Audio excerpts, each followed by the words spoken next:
Our skin is the mirror of our soul. Our skin is our largest sensory organ. Our skin needs a healthy microbiome balance. This is regulated by its pH value, which protects the skin from pathogens, cold and ultraviolet rays.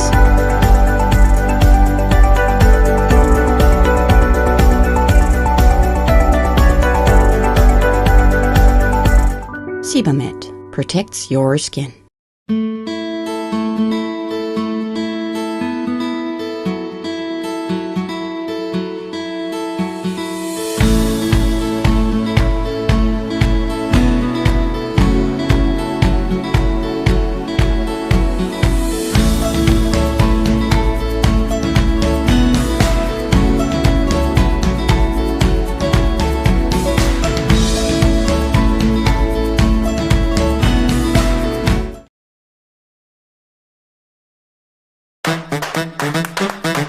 This July and August, let your child shine with creativity, confidence and a whole lot of fun.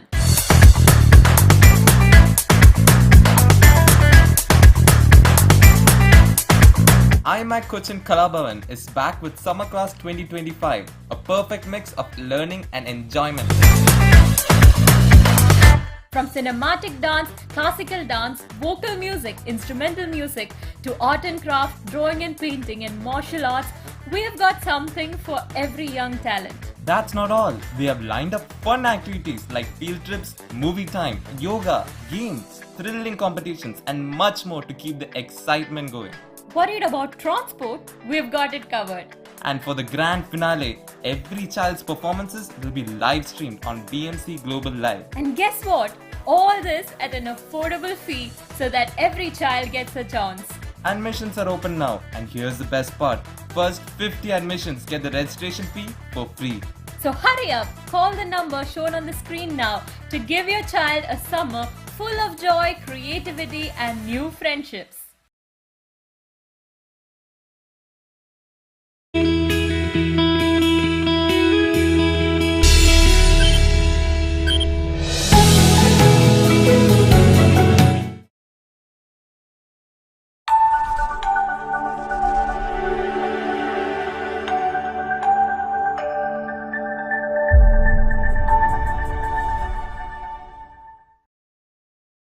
Good evening, dear friends.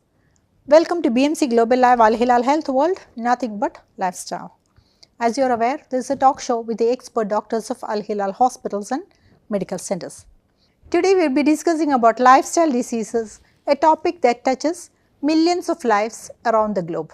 From diabetes to hypertension, from heart diseases to obesity, lifestyle diseases are shaped largely by the way we live, what we eat, how we move and how we deal with our stress. And the doctor joining us today is Dr. George K. Anthony from Al Hilal Premier Hospital, and he is a specialist in internal medicine. So doctor, welcome to the show. Thank you, ma'am. Thank you for having me on board. Thank you for joining us today. So doctor, what are the lifestyle diseases? How do you describe them? So broadly speaking, lifestyle diseases are a group of non-communicable diseases that arise out of one's poor healthy eating habits and poor lifestyle, as the name suggests. So this could be, like I mentioned, because of poor eating habits, lack of physical activity, unwanted or unhealthy vices such as alcohol and smoking, or it could be just part of the stress that we face in today's day-to-day life. Also, urbanization and modernization has an important role to play in the manifestation of lifestyle diseases. And what are the common lifestyle diseases you encounter in your OP normally? So when we talk about lifestyle diseases, as per the WHO, it has been categorized. So that what immediately comes to my mind is certain cardiovascular conditions, which ranges from hypertension, coronary artery disease, cardiac failures, and also stroke. Along with this, we have the other major diseases such as diabetes mellitus, which is a silent killer, also dyslipidemia, obesity and related conditions such as metabolic disorders. Then we also have various other respiratory conditions which can also be classified in lifestyle disorders such as COPD, which has a close association with smoking. Certain cancers such as breast cancer, lung cancer, and colorectal cancers can also be included in this group. Otherwise, in addition to this, we also have certain other psychological ailments such as depression and anxiety that have found their place in this category. Liver disorders also find a place in this in the group of lifestyle diseases, especially non-alcoholic fatty liver disease, which is increasing day by day nowadays. And also we have the alcohol-related liver disease also. In addition to this, we have something connected with the musculoskeletal system, which is indirectly linked to obesity. So this also is nowadays classified under lifestyle diseases. Now, doctor, what are the risk factors associated with these conditions you just spoke about? Okay. So that's an interesting question. So when we talk about lifestyle diseases, the most common risk factors are, as we all know, unhealthy eating habits.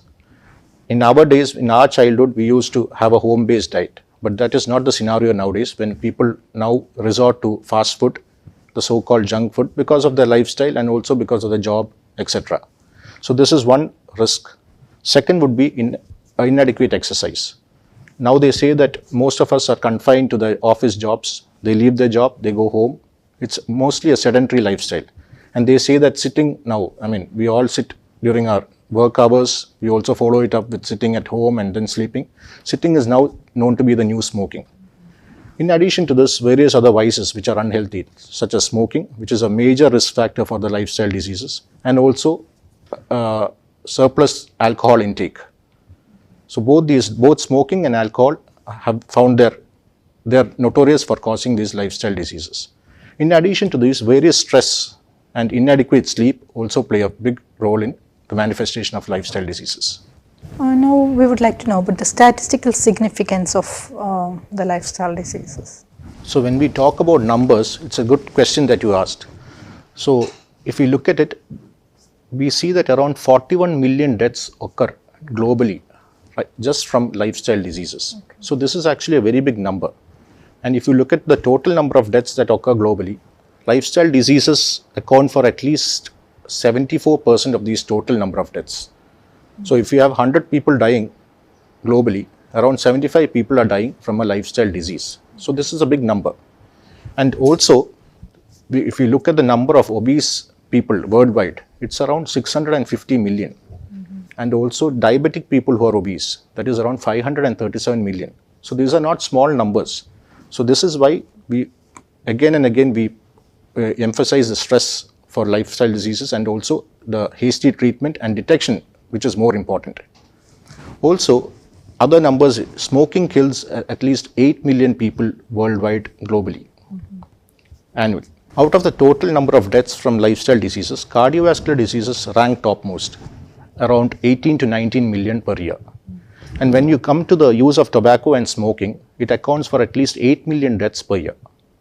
And coming to physical inactivity, we see that people who are physically inactive, they are also prone for death, and it claims around 5 million lives per year, roughly. So this is why lifestyle diseases are gaining utmost importance in today's modern world. Now, why is it so important to know about lifestyle diseases these days? So we have just discussed about these numbers. We have seen that the number is not small. It's all huge numbers. So having a knowledge about these lifestyle diseases is very important, both for the physician and for the patient alike. So from the physician's point of view, he has to know how to detect these lifestyle diseases in an earlier stage, what to do, what to examine for each patient, so that he can detect these diseases early, educate these patients regarding this entity, and also provide adequate treatment. Also, from the patient's perspective, they have to know what are these diseases, what are the risk factors, so that they can modify their lifestyle in the preferred manner, so that they are not at risk of these diseases. And if they have a strong family history, they are supposed to take additional care so that they are not subjective, they don't become victims to these diseases. So this is why understanding this whole entity in the modern world is very important. So you are a specialist in internal medicine. What is the role of a specialist in internal medicine in controlling and managing lifestyle diseases? So the role of an internal medicine specialist is very important. He forms the central core in the management team of lifestyle diseases. But it is not just restricted to an internal medicine specialist. It's a teamwork actually. It's a multidisciplinary team. We have an internal medicine specialist. We have a dietitian who is very important. We have a physiotherapist, and also we can make use of the services of a psychologist. And in cases, we might have to use the help of various other specialists such as a cardiovascular expert or obesity expert, so on and so forth. It depends on case by case basis. So how does an internal medicine specialist deal with a case of lifestyle diseases? So when it comes to the role of a physician in the management of a lifestyle disease, there are 4 steps. One initially is the risk assessment. Second would be patient counseling. Third is about prevention and other measures. And then fourth and the last is public health impact. So we can talk about this one by one. Now coming to the risk assessment. So this is normally the things that a doctor does when a patient comes to me in the clinic. So what are these things? Usually regular BP checking, blood pressure checking for evaluation of hypertension. That is why we check the BP on a regular basis. Then we also check the BMI, that is the body mass index, that is weight by height in meter square. Also the waist to hip ratio, which is an important determinant of obesity. So these are the things that a doctor can check at each of his patient visits. Then coming to the labs. So what are the minimum tests that we do? One is a fasting blood glucose and HbA1c, especially if the patient is over 45 years of age. Then we have the fasting lipid profile, the liver and renal function test, and in certain cases we might also have to do a ECG. So these are the risk assessment methods. Then coming to patient counseling. So we have already discussed this. Counseling depends on the risk factors. So as we mentioned, the risk factors are inadequate exercise, not healthy eating habits, vices, and stress and other sleep disorders. So we have to address them one by one. So coming to the diet, we always stress on the need for a wholesome diet. Avoid processed foods, avoid red meat, use a olive oil based diet, especially what is known as a Mediterranean diet. We also have what is known as a DASH diet for hypertension. So these are some of the things that we can educate the patient regarding. So that comes as part of patient counseling. Then regarding the exercise, that is around 150 minutes of exercise per week. It could be either 150 minutes per week or 30 minutes per day of at least 5 days per week. This can also be continued or extended to at least 300 minutes per week. So this is regarding the exercise. Then managing stress at work. Always maintain a healthy work-life balance, which is very, very important in today's fast-moving, fast-paced world. So that helps a long way. Then coming to the sleep patterns, we always advise the patient to have at least 7 to 8 hours of proper uninterrupted sleep, which also helps in curbing these diseases in the early stage. And then it goes without saying that we have to educate the patient regarding the vices. That is, stop smoking. Again, I tell you, stop smoking, because smoking is one of the most dreaded risk factors for lifestyle diseases. If you take any disease, smoking will have a part to play in the manifestation of the disease. So smoking, stop smoking. Limit alcohol. In women and men, the amount is different, we don't have to go into the details for that. And then lastly, we'll have to also educate the patient regarding the general well-being and overall healthy status. This is regarding the counseling. Then we have the preventive methods, which include screening of all these diseases, like we mentioned, the patient education forums, and then vaccination for various diseases, especially certain cancers. We all have vaccination procedures for all these. So these also go a long way in these lifestyle disease management. So doctor, now can you educate us about the prevention of lifestyle diseases? So when we talk about prevention, for any disease, prevention is always better than cure. Yes. And it goes along, it's more important in the case of lifestyle diseases because there is a scope for prevention. It doesn't happen all of a sudden. We have a time between the onset of symptoms and the disease per se. So when we talk about prevention, we have the primary prevention, we have the secondary prevention, the tertiary prevention, and prevention at the community level. Now, can you explain about the primary prevention? So coming to primary prevention, we have already been discussing it all throughout this talk. It's basically centered around having a healthy diet, maintaining adequate exercise every day, adequate sleep, and most importantly, like I said, avoiding all the vices, especially smoking and alcohol, and combating stress at the workplace and at home, and basically ensuring all-round well-being. So when you talk about healthy diet, we always stress on home-based diet, more of wholesome meals, fruits, vegetables, increased roughage in the diet, and also minimizing processed food, minimizing red meat, the importance of Mediterranean and a DRASH diet, which especially is important in the management of hypertension, and so on and so forth. When we come to exercise, like I mentioned, it's about 150 minutes of exercise every week, or you can, people who are active can also extend it to around 300 minutes per week. All these are a case-by-case basis. If the patient has a strong family history, then all these things differ. It will be taken individually. Then we have what we'll have to combat the stress. So for that, counseling and the aid of a psychologist is very important, because a lot of people, we don't know, it's just a tip of the iceberg that we are seeing. But many people are facing a lot of stress from their workplace, and they rarely talk about it. So we need to go spend time with the patient. We have to delve into their problems. We have to know what is troubling them, and we have to take adequate measures. Then again, strictly speaking, limit alcohol, stop smoking no matter what, because these are the two main entities that can give rise to all these lifestyle problems.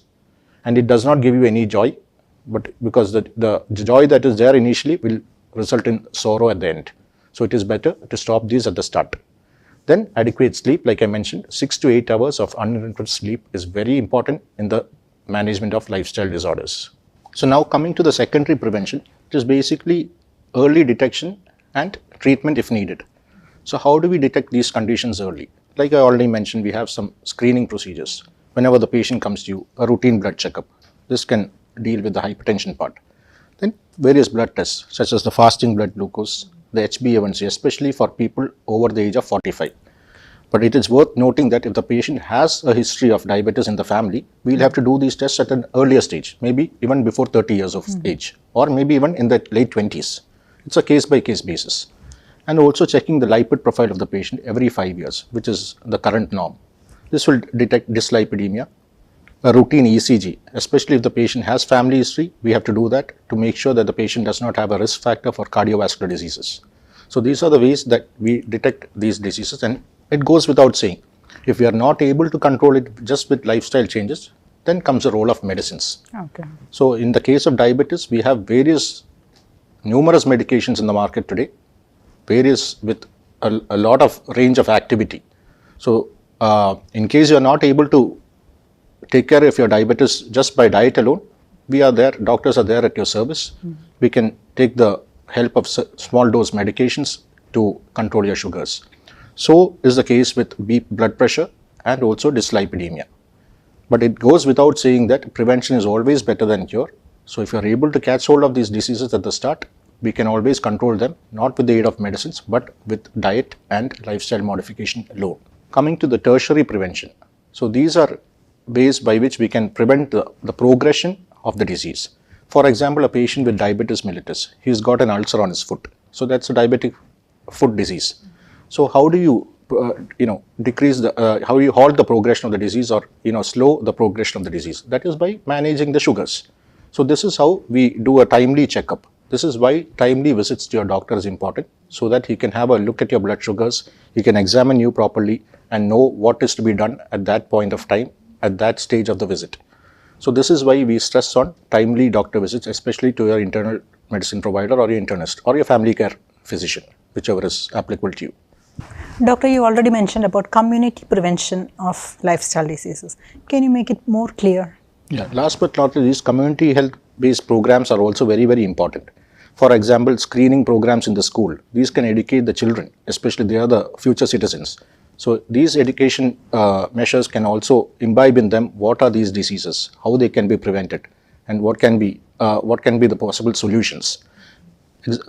Similarly, public health campaigns, they go a long way in the control of these lifestyle disorders. So also campaigns at the workplace. All these things play a very important role in the control of lifestyle disorders. And doctor, what is your advice for our viewers regarding lifestyle diseases? Even though we had a small conversation regarding lifestyle diseases, the magnitude of the problem is looming large. The numbers are on the rise. Every day, more and more people are getting affected by diabetes, hypertension, various cardiac ailments, and stress disorders. So what is the solution for all this? As an internal medicine physician, The only thing that I have to tell you is, like I mentioned, follow a proper diet, engage in active physical activities every day, limit your vices, be it alcohol or smoking. And smoking, I repeat, stop smoking is the need of the hour. And also avoid stress and ensure that you have a very healthy and uninterrupted sleep for at least 7 to 8 hours. This goes a long way in curbing these disorders. I hope you all stay healthy. If you have any queries, we as physicians are there at your doorstep to help you. And Doctor, finally, what do you have to say about Al Hilal Healthcare Service? The Al Hilal Group is one of the fastest growing networks in the healthcare industry, especially in Bahrain and the Middle East. So when you talk about healthcare, we have our 10th branch that has opened recently, that is the Al Hilal Premier Hospital. When I say premier, it means it is affordable care to all the deserving patients. We have all the major specialties there, including internal medicine, general surgery, bariatric surgery, obstetrics and gynecology, pediatrics, and various other major specialties. So we are here to help you. Just drop in and we will address your problems and find a possible solution. Thank you. Have a good day and stay healthy. Thank you, Doctor. Thank you for joining us today and giving us a lot of valuable information about lifestyle diseases. Thank you, ma'am. So, viewers, as Doctor now spoke, prevention is always better than cure. As we know, lifestyle diseases are shaped largely by the way we live, what we eat, how we move, and how we manage our stress. But there is good news. Lifestyle diseases are preventable and manageable with the right knowledge and care. So stay happy, stay healthy. Till we meet again next time, this is Jasila Mujib signing off. Good night.